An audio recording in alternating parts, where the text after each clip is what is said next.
नमस्कार दोस्तों, कानून आप तक के इस सेगमेंट में आपका बहुत बहुत स्वागत है। कानून आप तक में आज हम बात करेंगे EFIR की। क्या होती है EFIR, किन किन केसों में इसको दर्ज किया जा सकता है, कैसे इसको दर्ज किया जा सकता है, आइए जानते हैं सब वीडियो में।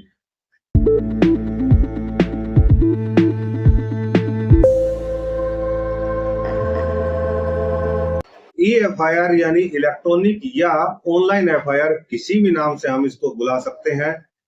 दोस्तों, जब भी हमारे साथ कोई भी आपराधिक घटना होती है तो हम अपने नजदीकी पुलिस स्टेशन जाते हैं और अगर वो संज्ञेय अपराध है तो हम उसकी FIR दर्ज करवाते हैं। लेकिन ऑनलाइन FIR ऐसी FIR है जिसको हम ऑनलाइन अपने घर बैठे अपने फोन या लैपटॉप के माध्यम से भी दर्ज कर सकते हैं। दोस्तों, ऐसा नहीं है कि ऑनलाइन FIR का ऑप्शन हमारे पास आज मौजूद नहीं है। आज भी हमारे पास ऑनलाइन FIR का ऑप्शन मौजूद है, लेकिन वो फोन चोरी जैसे छोटे मोटे मामलों में ही मौजूद है, संज्ञेय अपराधों में नहीं है। लेकिन अब इसका दायरा बढ़ने जा रहा है। हमारे कानून में ऑनलाइन FIR को लेकर कोई भी प्रोविजन नहीं है। जो भी हमारे पास ऑप्शन मौजूद है वो सिर्फ जुडिशियल एक्टिविज्म और गवर्नमेंट की गाइडलाइंस के मद्देनजर ही उपलब्ध है।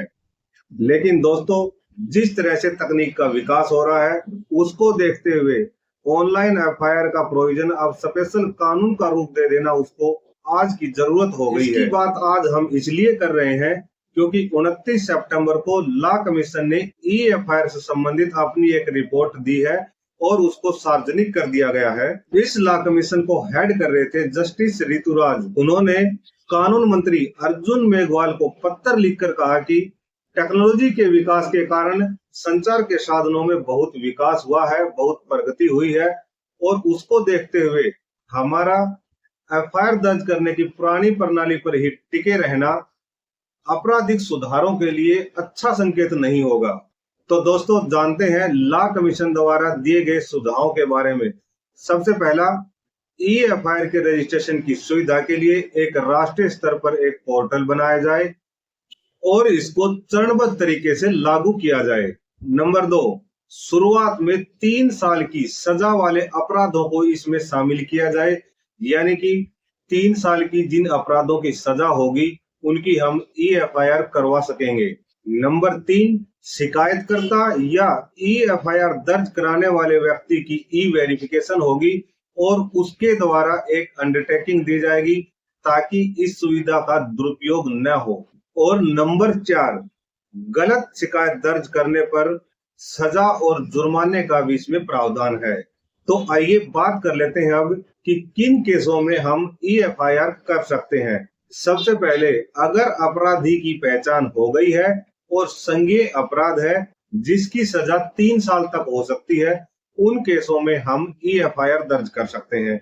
दूसरा, जहां पर अपराधी की पहचान नहीं हो पाई है उन केसों में 3 साल से ज्यादा की सजा वाले केसों में भी EFIR की जा सकती है। दोस्तों, लॉ कमीशन की इन रिकमेंडेशंस को जब मान लिया जाएगा तो हमारे 3 जो मेजर लॉ है, IPC, CRPC और एविडेंस, तीनों में ही बदलाव किए जाएंगे और IT एक्ट और इससे संबंधित जो भी जरूरी कानून होंगे उन सभी में बदलाव किए जाएंगे। तो दोस्तों, आइए बात करते हैं अब कि अगर इन रिकमेंडेशंस को मान लिया जाता है और कानून का रूप दे दिया जाता है तो क्या क्या फायदे आपके लिए हो सकते हैं।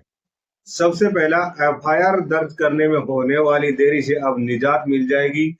हम थाने के चक्कर काट काट के जो परेशान हो जाते थे उससे भी निजात मिल जाएगी और नागरिकों को रियल टाइम में अपराध की रिपोर्ट करने की सुविधा उपलब्ध हो जाएगी। लेकिन पुलिस के लिए थोड़ा सा बाहर बढ़ने वाला है। पुलिस के पास केसों की संख्या बढ़ जाएगी, उनके पास जो बर्डन है, जो वर्क है वो ज्यादा हो जाएगा और पुलिस पर इन्वेस्टिगेशन का भार भी बढ़ जाएगा।